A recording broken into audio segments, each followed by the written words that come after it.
헤라 클래스! 안녕하십니까? 클래스가 다른 클래스 병원 전문의 임성민, 임진우, 이현우, 이규호 원장입니다.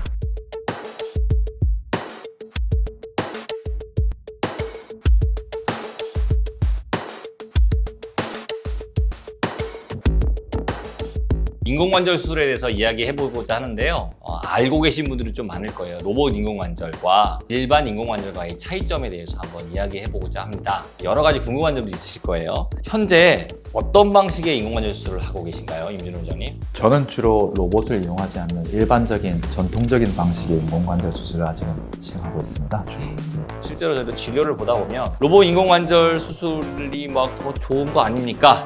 그러니까 일반 인공관절 수술은 그러니까 피부를 절개를 하고 관절면을 드러낸 다음에 손상된 연골면을 다 절삭을 하고 새로운 인공관절을 띄우는 방법을 사용합니다. 근데 이 로봇은 차이점이 뭐냐면 먼저 그 CT 촬영을 통해서 우리 몸에 있는 뼈의 상태를 기계에다 인식을 시키고 내비게이션이라는 그런 우리가 탐지하는 촉지를 가지고 각 뼈 면을 촉지를 합니다. 데이터가 나오는 걸 가지고 그 로봇이 이 정도에서 절삭하는 게 좋겠다는 그런 권고를 내고 의사가 보고 판단해서 그럼에도 불구하고 더 할지 안 할지 그것도 실제로 의사가 결정하게 되고요. 조금 더 권유하는 정도의 느낌을 가지고요. 그래서 그걸 의사가 결정해서 이 정도 합시다라고 결정을 값을 내리면 그 기계가 들어가서 그 절삭하는 과정을 사람이 손으로 하는 게 아닌 기계가 하는 거예요. 절삭을 하게 되면 기계는 다시 철수, 나머지 인대에 관련된 거 지저분한 거 제거하는 거 인공 관절을 삽입하는 과정은 다시 또 사람이 하게 돼요. 이렇게 로봇과 우리가 보수적으로 사용했던 일반 인공관절 수술과 조금의 차이가 있는데요.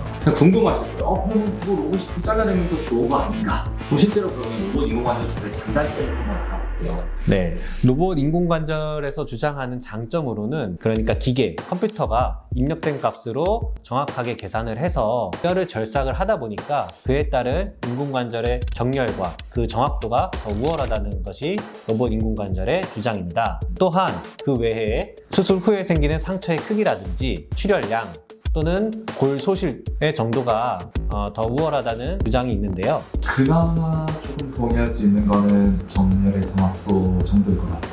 근데 저도 이제 외래에서 이제 인공관절 수술을 하고 나서 분명히 완벽하게 정렬을 마쳤다고 로봇이 그렇게 얘기를 했는데 아닌 경우를 생각보다 저는 보고 있거든요. 그 로봇이 잘못된 건가요? 더 정확하게 맞는 건가요? 무릎 인공관절 수술할 때 뼈만 중요한 게 아니라 주변에 있는 연구 조직, 인대 이런 밸런스가 생각보다 많이 중요합니다. 아직까지는 그런 것들을 고려하지 못하고 있는 게 로봇 인공관절이라고 생각합니다. 실제적으로는 그게 로봇이 그걸 더 입력을 잘했기 때문에 완벽하게 다 모든 게 다 100% 맞아야 될 텐데 그게 아닌 게 꽤 많이 보인단 말이에요. 실제로 임상에서 보면.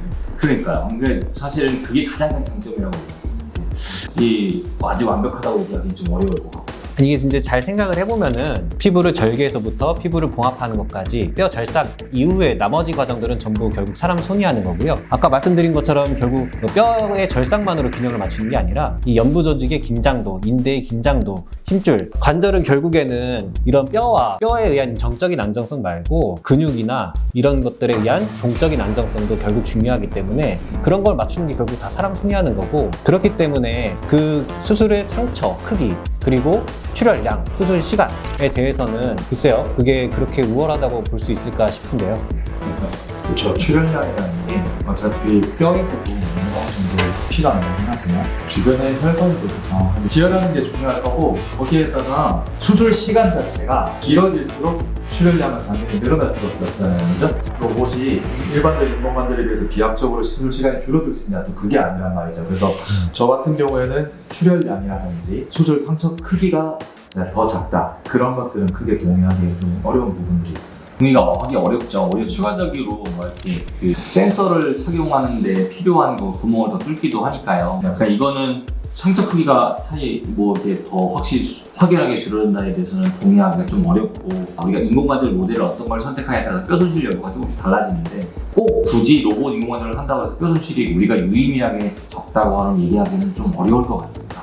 그러면 단점에서 어떤 게 좀 있을 수 있을까요? 생각하고 계시는 게 메인